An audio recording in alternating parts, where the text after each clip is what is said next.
Okay, welcome everybody to it's May 2026 koha-US Web Dev Sig. I will put a link to the agenda in the chat. As you can see, there's not much on it. Feel free to put your name on there. Um, I, Lucas had something he wanted to talk about. I see Kendall put something on the agenda as well. So I don't have anything to talk about this month. It's been a May so far. So I will let you guys go for it.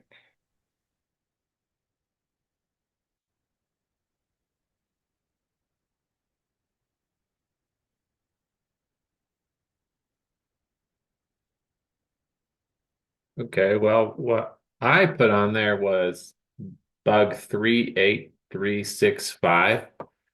Um, just because I think it can have some effect on this group and uh, customizers, I guess. Um, thanks for putting it in chat. So this is uh, as of 2605, Koha will introduce content security policy. Um, the biggest concern for folks like us here is if we are calling external scripts to do things in our customizations or external CSS sheets, um, depending on how we set content security policy, those could become blocked. And I don't know how much that will affect all of us, but just wanted to throw it out there. Um, Yeah, any I agree, Ben. It's a good step forward. yeah, Um, and overall it's good and there's a reason for it to be here. right. It can cause a little grief potentially, Um, depending on what we're all doing customization wise. One that jumps out to me is anybody who's using masking, any kind of masking libraries for that Yeah, seems that very may likely. Yeah. that may be. Let me see if I can find a bug that I worked on. I was trying to get masking into Koha properly for phone numbers, that is. Will this impact any plugins, things like PayPal or I need to uh, ask again next month. That is something I need to look into, and I wanted to start to delve into the Bywater plugins and see. Um, Again, we can set like content security policy will be set in the Koha conf, so Mhm. um, we can allow what we things that we deem allowable. But I have on in my notes to look at Bywater plugins to see how affected we will be.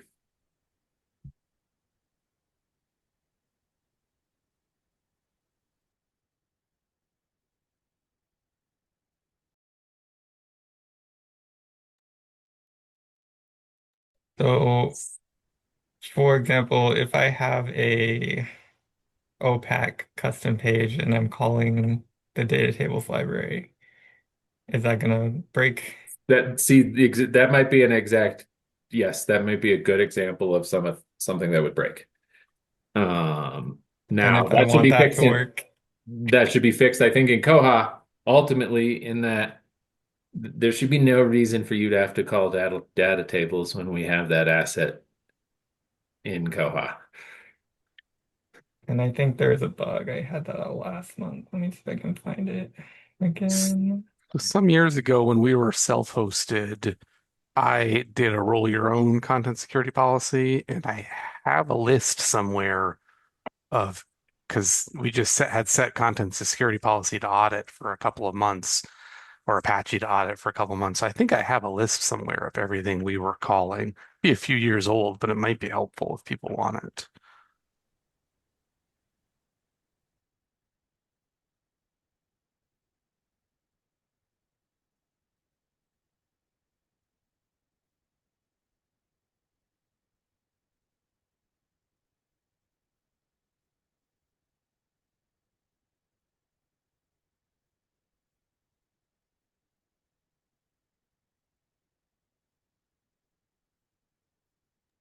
Sorry, I'm just taking notes and stuff.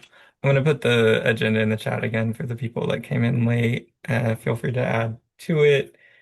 We're just talking about this content security policy stuff right now, but anybody else has anything to say on that? Analytics, that's the other one that I'm thinking about. If you're using any kind of external analytics, um, well, people, that's actually probably a big one that almost everybody's using some kind, and they're probably not all the same. Analytics and Google Fonts are two that I've already thought of. Um, I think if nothing else, we're going to have to put that in our exceptions by water, that is, um, in the koha-conf going forward. Now we're using something other than Google Analytics now, so I'm just going to have to make a note to myself to bring that up when we get into testing.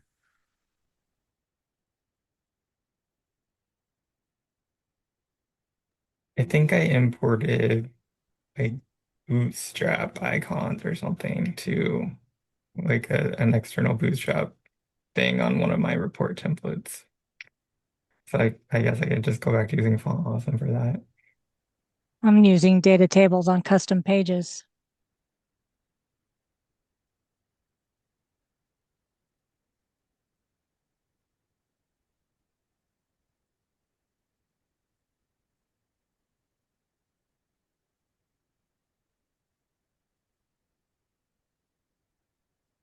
I think Lucas is the one who helped me figure out how to do it too.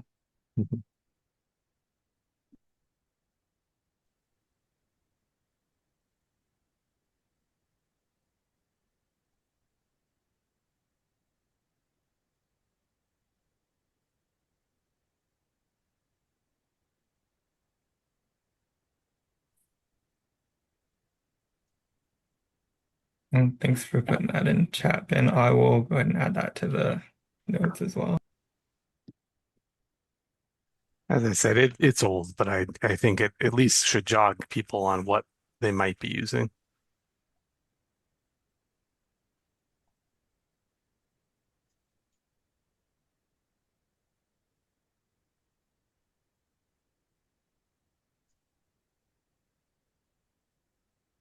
I'll work on that formatting.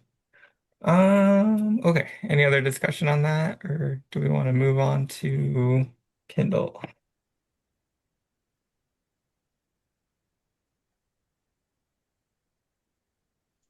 No one's jumping up, so I'll let you go, Kindle. You put move, hold, modal, search item, search by item barcode. Yeah, let me share my screen here.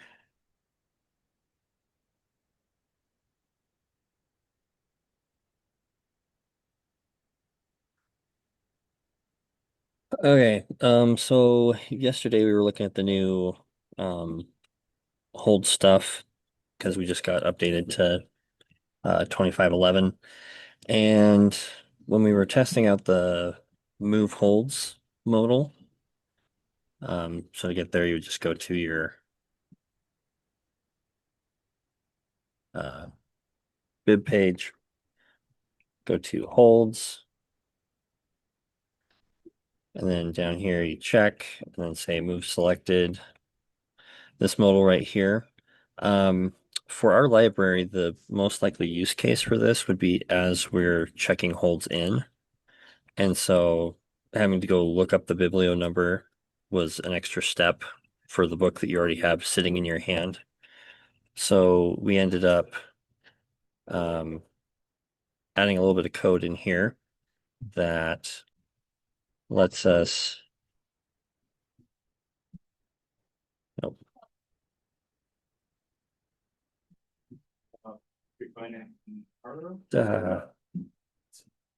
Right, yeah, which I don't really call that, but we're looking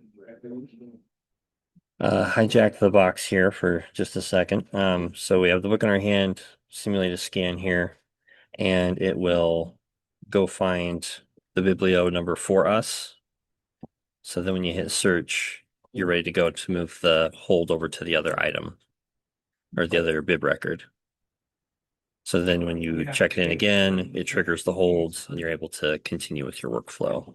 So it's just removing that extra step of having to look up the biblio number for the item that you have in your hand that you could scan and have it look it up for you.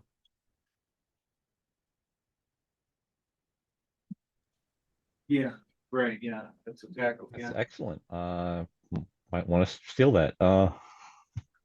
Yeah, I haven't got the code extricated yet to where it'll run on its own, but I plan to do that in the next couple days here. It's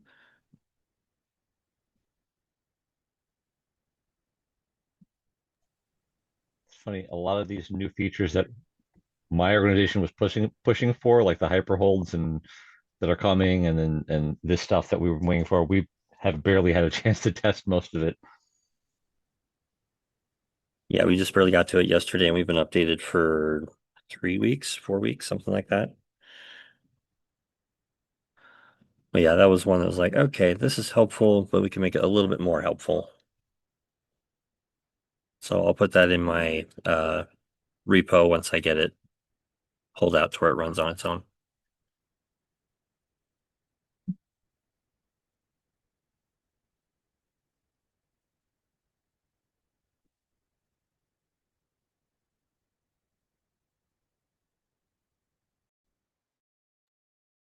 Awesome. Thank you for sharing. Yeah, I showed that off to my people, that new feature, and I'm like, it's gonna be confusing because they don't deal with biblio numbers very much because that's like a database key. So that definitely makes it easier for my average librarian to understand how that works.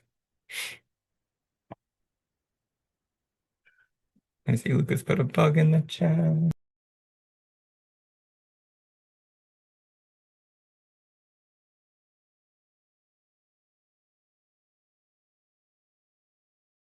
Which is definitely related. So everybody CC yourself on that.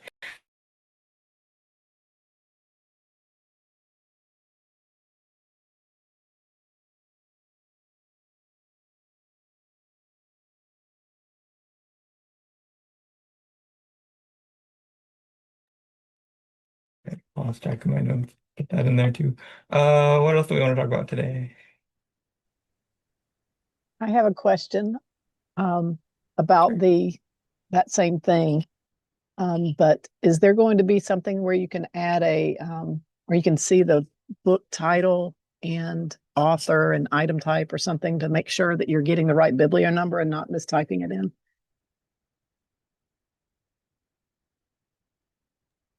I think the idea on the bug I just shared 41124 is to implement more of a full search, where you could search by title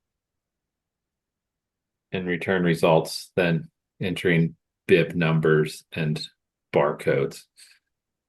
Okay. All right. Thanks. But there is no work being done on that right now, but the bug is filed.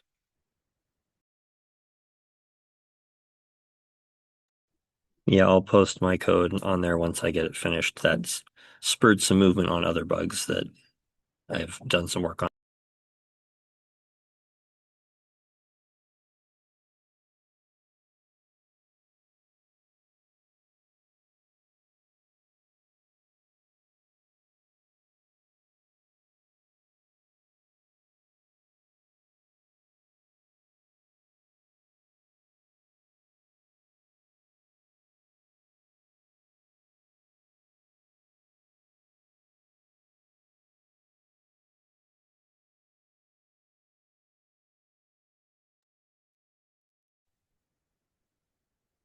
What else do we got? Any cool stuff people have done? Problems you want to talk about? I've got an Angela. oldie but a goodie that I want to kind of talk through. It's the ability to batch check in. So I started writing some jQuery code for this. No, Claude started writing some jQuery code for this, not me. And I was using it in my dev site, and it was a beautiful thing that it created. Our dev site today is down, so we can't actually access it, so I can't show you any of my code. The only thing it wouldn't do, it worked all the way through it, but it didn't actually check in the books, which is kind of the whole point of the thing. So I know that this bug is being picked back up. There's a sponsor for it. It's working on it. One of the things that I would love to have just a stopgap for is just being able to put the cursor back in the check-in box after scanning a barcode. Because right now you scan a barcode in individually and it immediately goes back up to the menu search box, the main header search box. It doesn't go back into the check-in box. And if you guys need me to show you that, I can do that.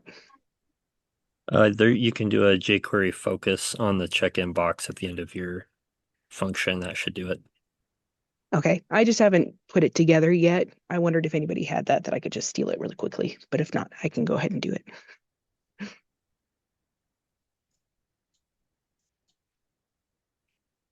I think by default it should go back into the check-in box. Oh, are we talking about the regular check-in screen in Koha? Yes. And for some reason, ours never does. I feel like Angela, just a guess kind of on my part here, but I feel like maybe you have other interfering JavaScript.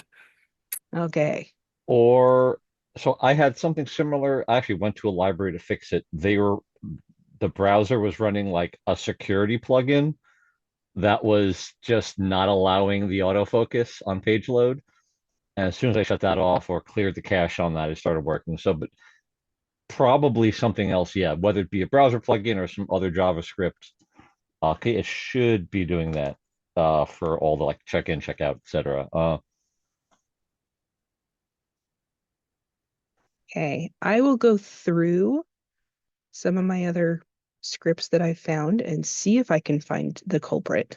But if not, Lucas, I'm going to come find you. Okay. Awesome. Thank you. Something occurs to me. Is there a way?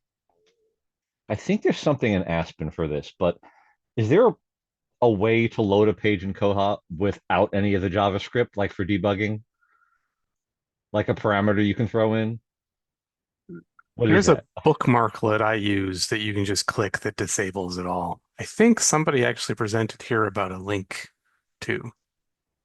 There's a parameter you can pass to turn off like the intranet user JS. Could that be a real easy way to just tell if that's what's doing it or not, right? Yeah, I've got both of them for both one for staff and one for public. I'll put them in the document. Awesome.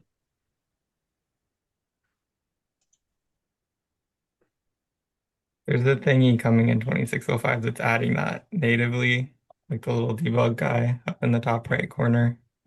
But I've got like code up there that does it for me right now. Gotcha.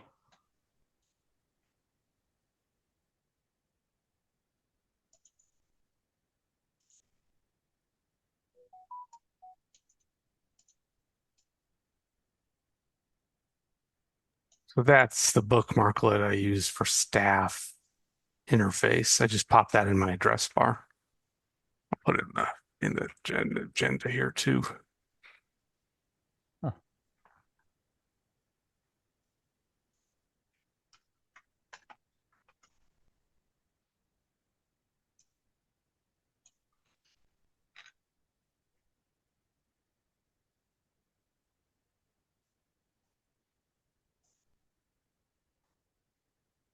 I guess I can show you what mine looks like. And dig up the code in case you want it in the meantime. Green 3. This one. So I've just got these little toggles, and they don't really work that well because they're driven by jQuery. So if you turn off the jQuery, then the CSS doesn't work very well. But that'll like disable all the jQuery on the page, and all that's doing is linking up the params up there.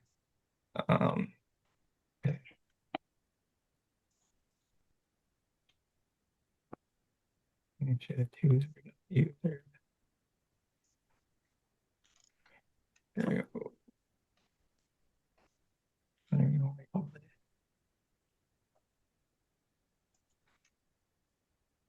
Toggles? There's lots of toggles in there too. Oh, this is it. Yeah. So it's just sort of like building that up, getting the URL, and then building some links in there.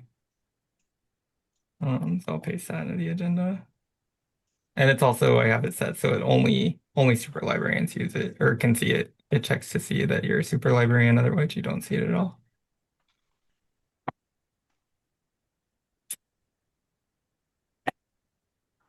I just tested the bookmarklet too, which I think is essentially the same concept, but it does still work. So.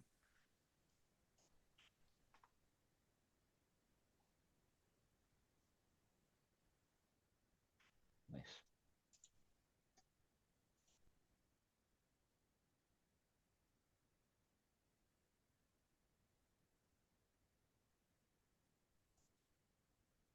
Yeah, and the execution of in the bug that Lucas just linked is way cleaner. It puts a little bug icon in the upper right and actually works how I want mine to work. And it ties it to a new permission too that you have to see it.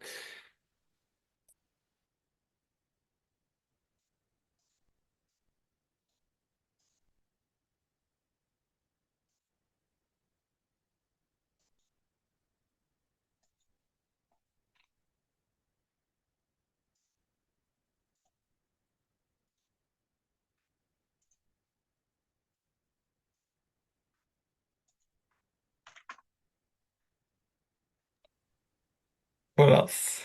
Questions, things you're working on, things you want to share, bounce off people. So an issue we've been diagnosing, and I have a little bit of a patch for one thing on the test server. We've suddenly been getting a lot of duplicate holds. Like patrons complaining about it, staff complaining about it. And it seems to be happening on all our platforms. Our mobile app from Solus, in Koha itself, and on Aspen. And we're still trying to diagnose where that's coming from. It feels like something that's probably something across the board, but I was finding that in Koha, particularly since our Koha can get kind of slow, particularly if you place a hold on like a high hold queue thing, that you can double click the place hold button. Yes. So I've gone in and added like a timeout, like click and disable, and then it'll re-enable it after a few seconds to our test server. Um, Feels like a thing that should get fixed in Koha proper. But in the meantime, I'm testing sort of some JavaScript for just making sure that's not the issue we're running into when it comes to duplicate holds. And it might be. It might just be there's three separate things happening.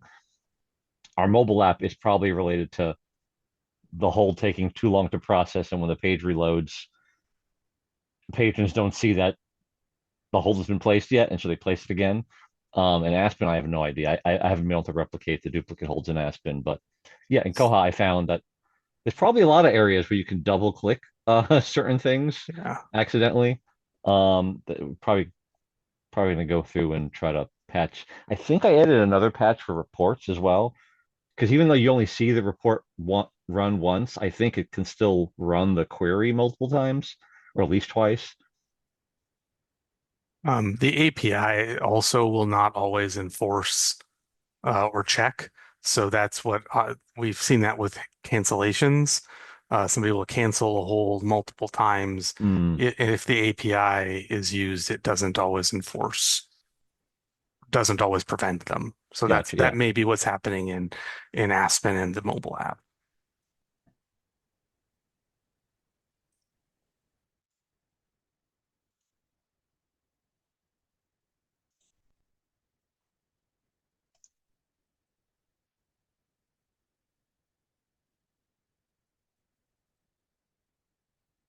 We definitely had this problem like a long time ago, like 3 point whatever Koha, where if you would spam the place hold button, you would get two or three holds for the same person, and then you go to delete the hold and it would delete all three.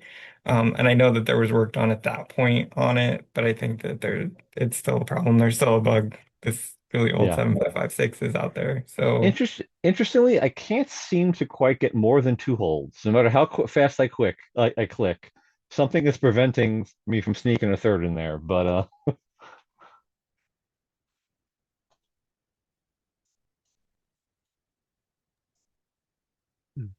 My example happened when two youth services librarians they were doing a teacher pull of 40 items and they each put their carts through at the same time.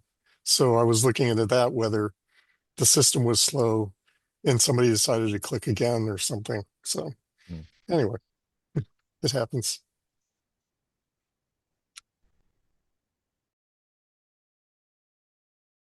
Well, and some of that could be prevented by um, your circ rules. I mean, if we only allow one hold per patron per record, so like it's not letting Hmm.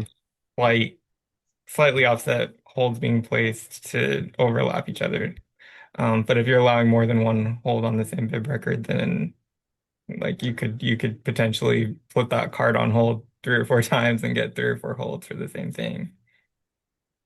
Yeah, I don't know the nuances of why ours is set that way. I have to take a look at the system pref. Obviously, we allow multiple holds in the same bib if it's like there's like an item group or something like that.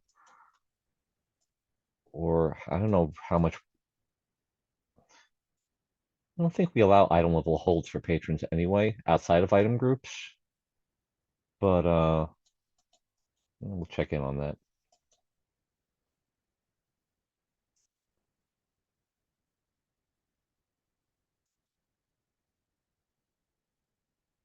Oh, is that off the top of your head? Is that an across the board setting, or can that be set like per patron category or per? It's in the circ find rules, so you can set it at the branch patron item type level.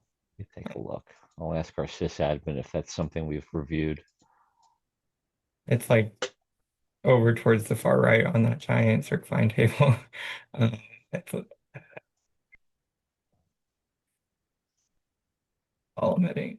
Holds per record count. Ours are typically set to one, unless it's like a book club patron type or something, then we jack it up higher.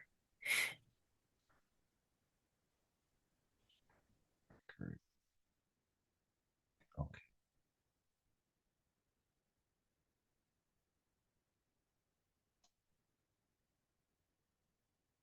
Uh,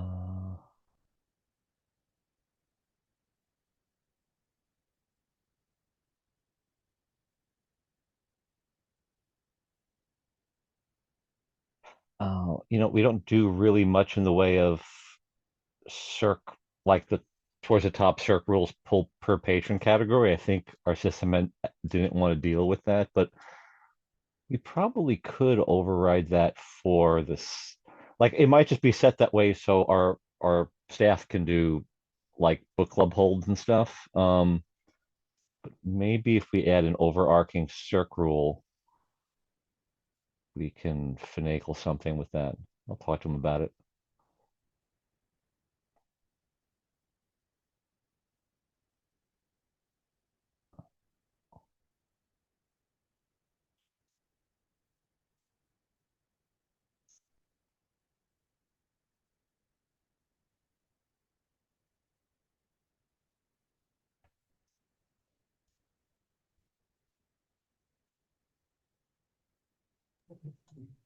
I guess I can show what I am not finished working on, but was poking at as prompted by this morning or a conversation I had yesterday. So this is the hotspot tracker I've showed off a few times with my using report templates, and we're using it to manage, well, we want to use it to manage hotspots. And I had built it up so that we could toggle the damage status on and off with this button, which works. It like does a little API put request. But I discovered that that's not enough. So I want to be able to change the withdrawn status as well. So I've added the column here and I've added a little drop down. The next thing that I want to work on is making it so when you change the status, it automatically updates so that everything can be managed from the screen instead of going to the individual records. But I haven't had a chance to like I put the interface there, but I haven't had a chance to put the scripts behind it to make it work. But I assume it's going to be sort of the same thing where we're tracking an event change on the drop down and then triggering the put request to change the actual status via the API. That's my current project. On top of all my other projects that aren't really customization-y. I went down a rabbit hole 2 days ago on trying to parse out log data in a report, and I learned that one of the columns, the column I wanted the data from was a Perl hash, not JSON. So then I went through and like figured out how to convert the Perl hash into JSON within the report with a bunch of replaces, and then I could extract the data I needed. Yeah. Which I know that's getting worked on. It's like moving all that stuff into the diffs as JSON is nice, but right now it's not.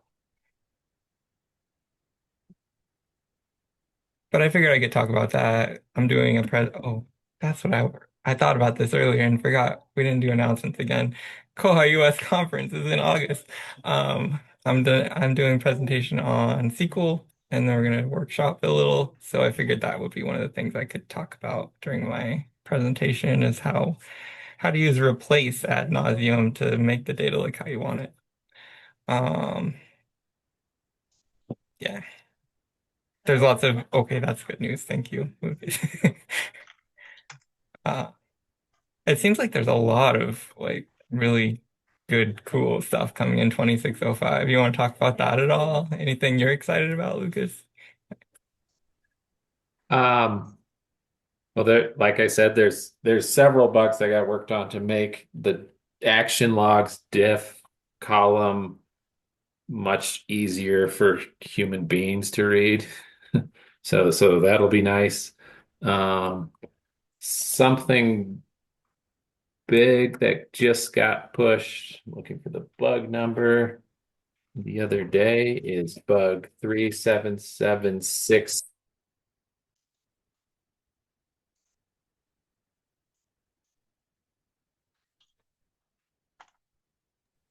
Oh no, it's so big that it froze Lucas. Or I froze, one or the other.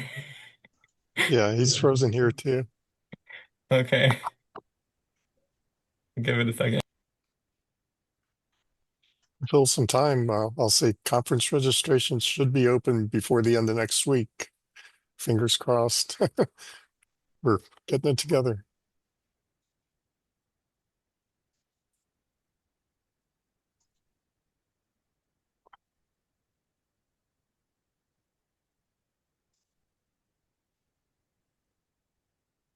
When would the deadline probably be for presentation proposals, or did that pass? That passed at the end of Okay. April. Yeah. Oh well. Sorry about that. It has been very busy in the consortium. There may still be some slots open in Steven's like lightning talks. And if you want my spot, you can have it. So if there's Okay, something you keep that really in want to talk mind.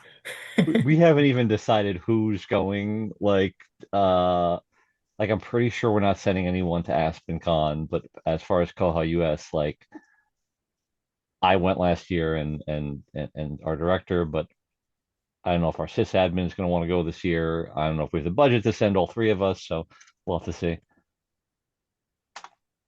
The hotels are fairly inexpensive compared to some other cities, if that makes a difference.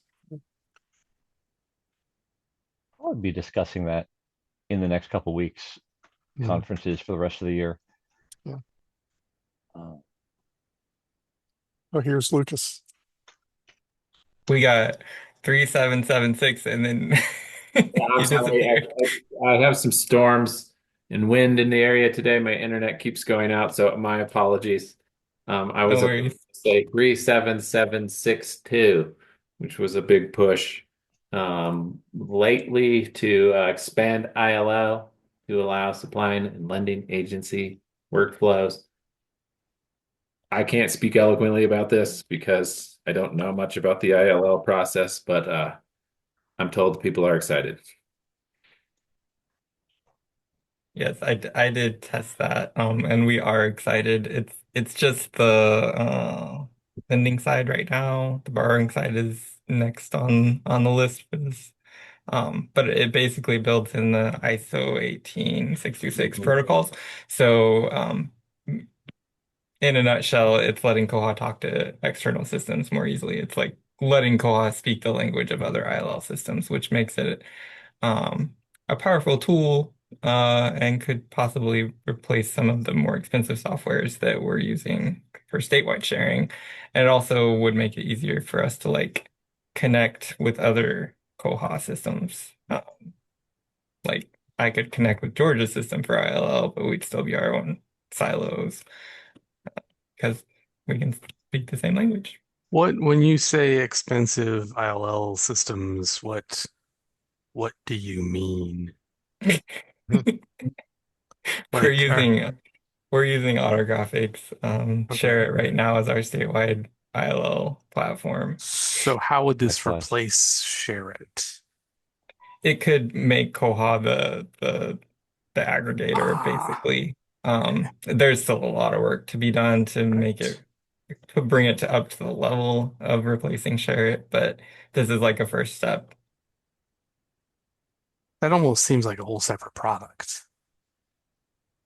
Doesn't have to be. It's the Mhm. ILL module in Koha. Sure. Yeah, I'm excited about this one too, and because we'd love to get rid of our broker, and yeah, I was even thinking about inviting somebody to talk about it for 10 or 15 minutes at the koha-US meeting if we're at that point yet.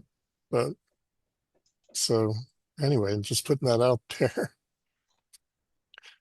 I know everybody's busy.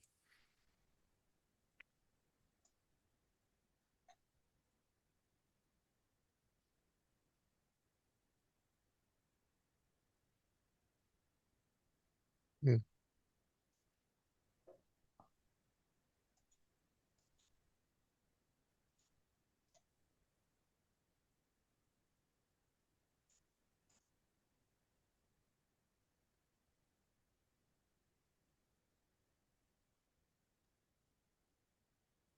One more to be excited about, at least I think, is 17387. So the ability to Oh, delete items in Biblios. yeah.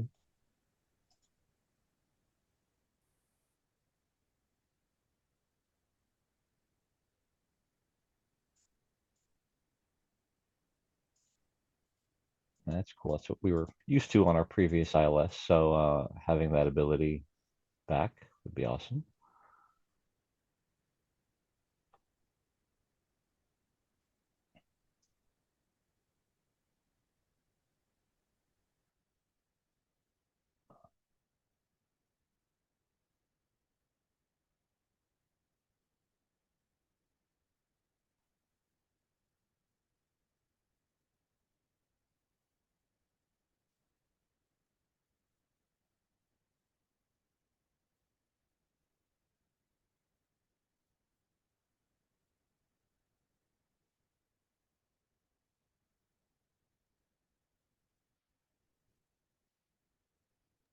All right, I gave it a good 20 seconds of awkward silence that time. Anything else people want to talk about?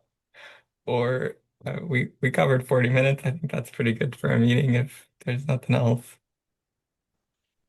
I was just looking at the bugs that uh, we have on our radar for performance improvements. I don't know which ones are coming out when. I think some of them are 2605, but we've had a lot of back and forth with Bywater on we've had all these problems with holds and our scale and everything. So I'll just paste these bugs in.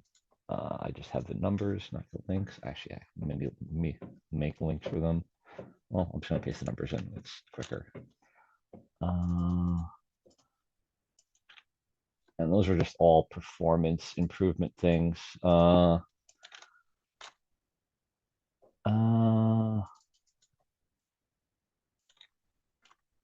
That they're hoping is going to resolve a lot of our slowdown issues. And the first one's interesting in terms of, is that this what I'm thinking of? Yeah, to control memory usage. So like a report can't crash circulation type of thing. So like I guess it segregates or limits memory allocation for certain functions so that the whole your whole koha doesn't like slow down or crash or whatever.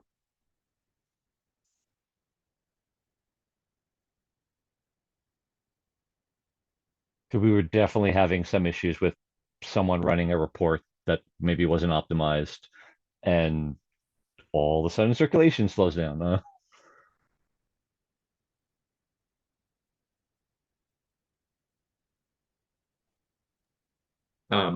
I need a sec to find the bugs here, but there was quite a few things in regards to reports pushed to 2605 to sort of nip that stuff where reports, there's one about report runtime. So if a report runs X number of time, we will just kill it. There's some about how many reports can be run concurrently. And if you give me a sec, I'll find those. But there has been quite a bit of work to kind of make it so we can't crash sites with reports.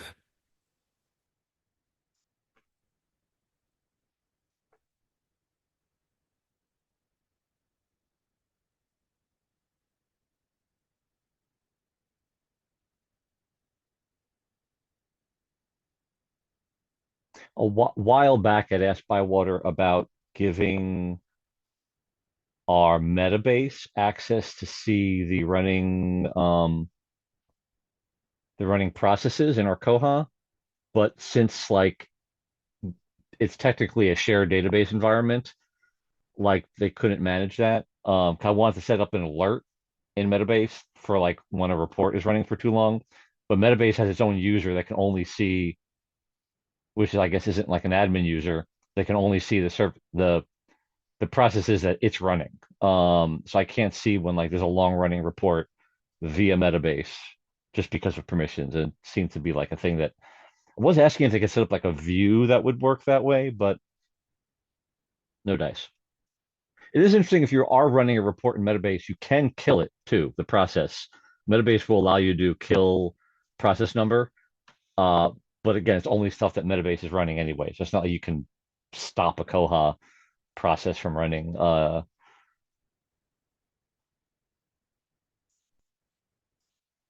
wait, do most people here? I'm taking it for granted that we're using Metabase, but do most people kind of have Metabase via Bywater as well, or No. nope? We do. It's pretty useful. It fills in a lot of the gaps in Koha reporting.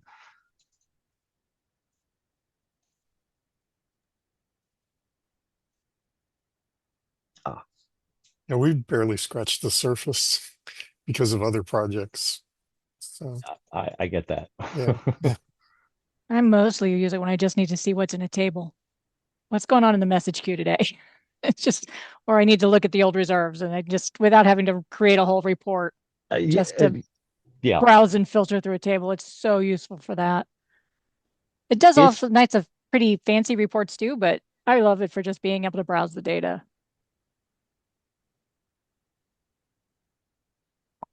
it's a good stopgap because we were used to having full SQL read access with our prior ILS. So I'm used to being in like a client and just with a bazillion SQL tabs open, and I could just type in a query real quick. So can't quite do that in Koha reporting, but Metabase kind of it's a good middle ground for being able to test queries and setting up alerts is awesome too. We have a few of those for various things.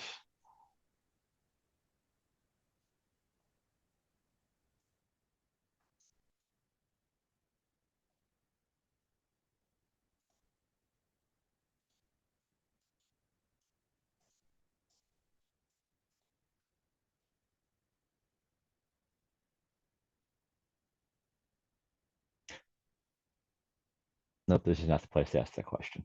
I was going to ask about something that's Aspen related, so it's wait for an Aspen meeting.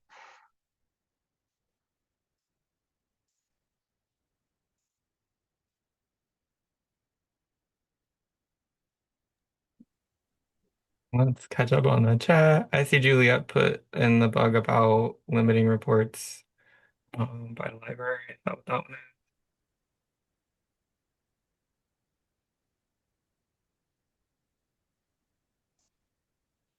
Yeah, by patron library, that'll be handy. We've And been keeping an eye on that one. Well, we already have like a custom thing set up to like hide. Like certainly we have reports that are just sort of administrative. So like we already did a thing to like hide that whole tab for everybody else.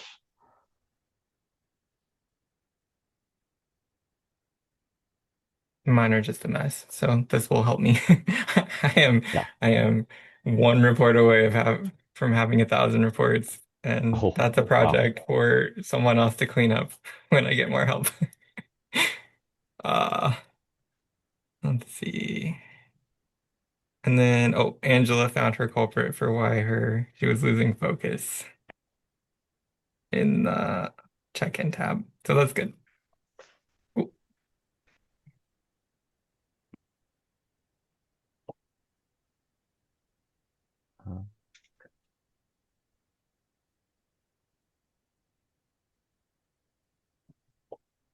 All right. Anything else we want to talk about today? I mean, you can ask your Aspen question. I can't answer it, but somebody might be able to. We were just interested if anyone was using payments in Aspen, but specifically Stripe for paying fees and whatnot.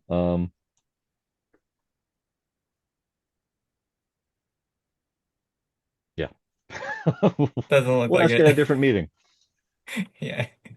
We use Stripe for other things, but PayPal is on Aspen. So, and I don't know if it's just we're used to it. The business office is used to it. So We've been doing Stripe payments on our app. And the way it implements it, I mean, hopefully they'll fix it soon, but it's been prone to being buggy, like duplicate payments or missing a payment. So the interest is partially, hey, does it work better in Aspen or not? So we'll ask around. Okay.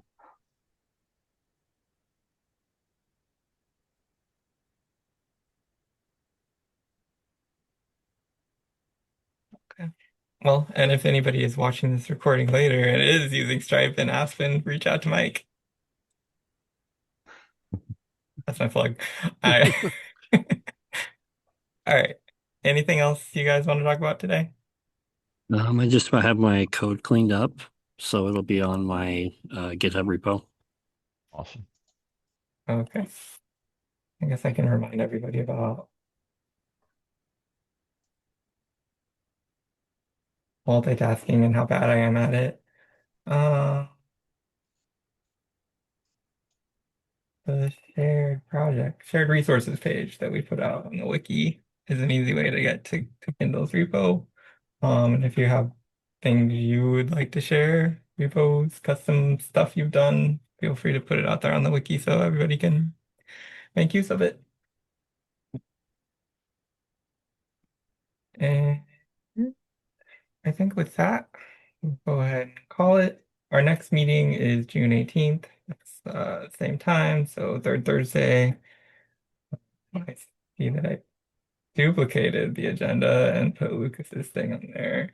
But the agenda is there for next month if you guys want to start building that up. Put the link in the chat.